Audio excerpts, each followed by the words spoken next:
Most couples have activities they enjoy doing together. Some like watching movies, others play golf or go hiking, but a few engage in much darker endeavors. Here are 5 couples who turned to murder. Number 1. Kim Edwards and Lucas Markham. On the night of April 13, 2016, 14-year-old Kim Edwards opened a bedroom window to secretly let her 14-year-old boyfriend, Lucas Markham, into her house. But this was no ordinary secret teenage hookup. Once inside, Lucas proceeded to stab Kim's mother, Elizabeth, as she slept and smother her with a pillow. He then proceeded to the room of Kim's sister, Katie, and killed her in the same way. After the murders, the couple had sex, shared a bath, ate ice cream, and had a Twilight movie marathon, earning them the nickname, the Twilight Killers. The next day, Kim and Lucas were reported missing. When police realized nobody had seen Elizabeth or Katie either, they forced their way into the Edwards home to find the missing teenagers downstairs and the bodies upstairs. Kim later claimed she wanted her mother dead because she favored Katie over her. Afterwards, Lucas admitted Katie had to die as well for fear she would call the police. Though Lucas confessed to physically murdering Elizabeth and Katie, which was the plan from the start, it's clear Kim had a hand in it. In November 2016, Kim and Lucas were both given 20-year sentences, which were later reduced to 17.5 years. As of June 2017, they are Britain's youngest double murderers. Number 2. Wendy Gardner and James Evans. Wendy Gardner was just 5 when she and her younger sister Kathy went to live with their grandmother in Ulster County, New York. Under the guardianship of Betty Gardner, Wendy initially seemed to flourish, getting good grades and playing the flute. But things weren't as they seemed.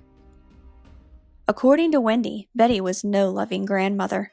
She frequently told Wendy she would end up like her mother, a prostitute who died of AIDS.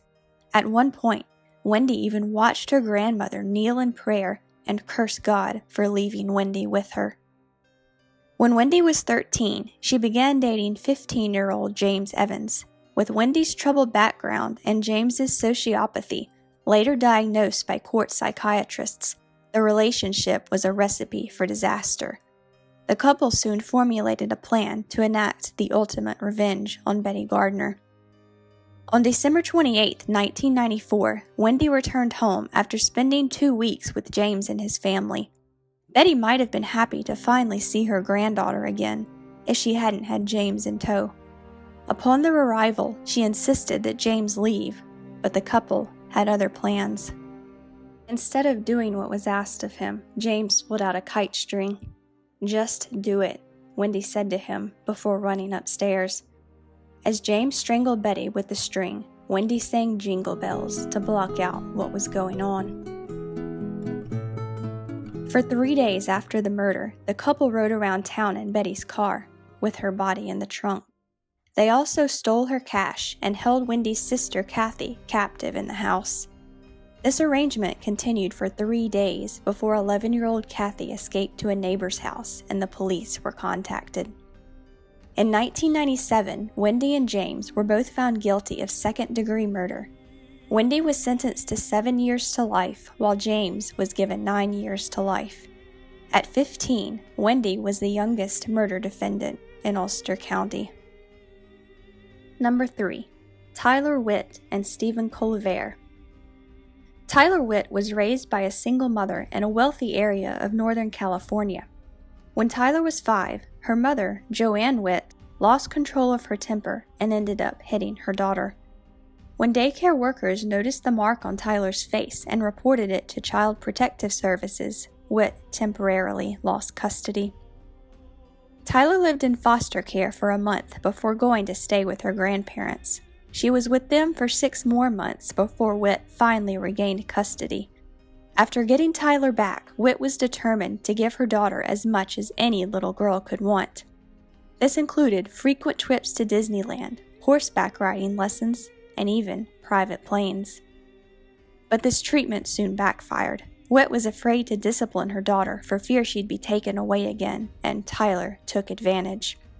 She did poorly in school and ran away from home several times. When Witt finally cracked down and tried to rein Tylar in, it led to physical fights between the two. In one incident, Tylar even called the police, pretending to be her mother in the hope she'd be removed from the house.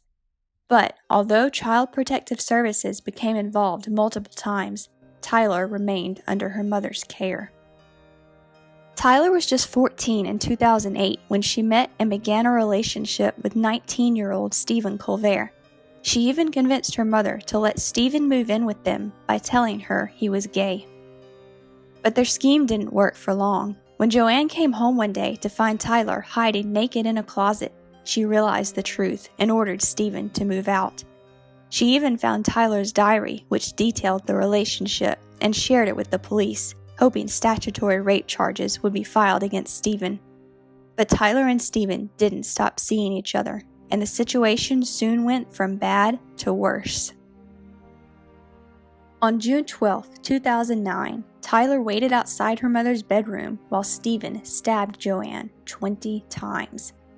Tylar would later admit that, even though they planned the murder together, she spent it with her hands over her ears, her eyes closed, and humming. After the murder, the couple fled to San Francisco and checked into a hotel, where they planned to commit suicide together. However, when Tylar tried to end her life by eating rat poison, it did nothing but give her a stomachache. 6 days after the murder, Tylar and Stephen were found hiding behind a dumpster and arrested. During the trial, Stephen changed his story and said Joanne was already dead when he arrived at the house that night. But it didn't work. In 2011, 21-year-old Stephen was found guilty of first-degree murder and sentenced to life without parole. In exchange for testifying against him, Tylar was found guilty of second-degree murder and given a reduced sentence of 15 years to life. Number 4. Holly Harvey and Sandra Ketchum. At the age of 15, Holly Harvey lived with her grandparents in the basement of their Fayetteville, Georgia home. Her mother was in jail for marijuana possession, and her father had been in a car accident years earlier that left him paralyzed. In middle school, Holly met Sandra Ketchum. The two became fast friends, and then more. But Holly's grandparents forbid her from seeing Sandra. They said it was because Sandra, a drug user from a young age, was a bad influence, though Holly would later claim they didn't approve of her dating a girl. Whatever the reason, on August 2, 2004, the tension turned deadly. To give yet another potential motive, Holly wanted to borrow her grandparents' car that evening, but knew they'd never let her. So she and Sandra went to her basement bedroom and began smoking marijuana, knowing the smell would lure her grandparents out. Sure enough, they soon entered the room, and Holly began stabbing. Her grandfather survived the initial attack and tried to call police, but Holly yanked the phone out of the wall and continued stabbing him, this time to death.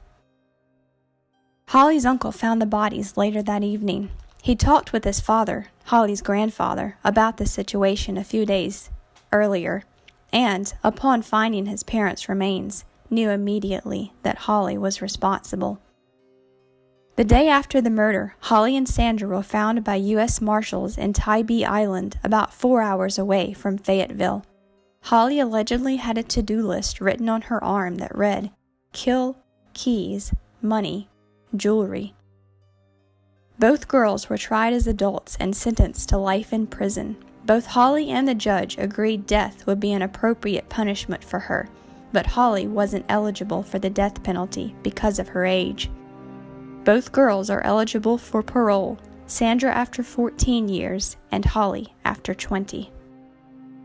Number 5. David and Catherine Birnie. If you think you're seeing a pattern here, you're not going crazy.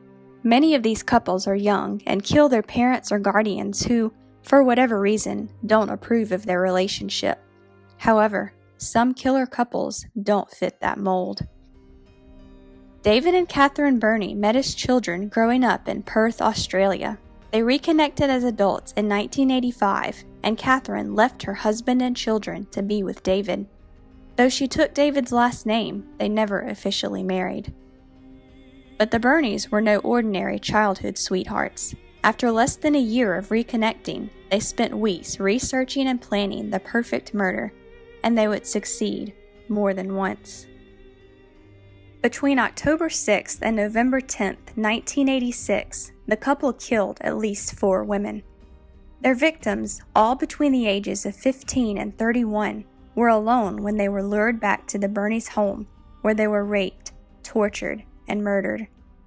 Before their deaths, the victims were often forced to write letters and make phone calls to their loved ones to throw police off the Birnie's trail.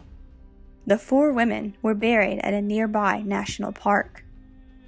But things started to fall apart for the couple when 17-year-old Kate Moore escaped from the home and ran into a supermarket. When the police eventually heard Moore's story, it was so gruesome they thought she was making it up. The Birnies were soon arrested, and David led police to the 4 graves in the national park. They're suspected to be involved in at least 3 more missing persons cases. Both David and Catherine were sentenced to life in prison. They're both eligible for parole, but in 2000, the then Attorney General of Western Australia said they probably wouldn't get it unless they were old and frail, though Catherine is now in her 60s. In 2005, David committed suicide in prison. In February 2017, his daughter Tanya said she never wanted to have children for fear of passing on her father's serial killer genes. What are your thoughts on these cases? Let me know in the comments below. Be sure to like and subscribe if you found this interesting. Thanks for watching, and I'll see you next time.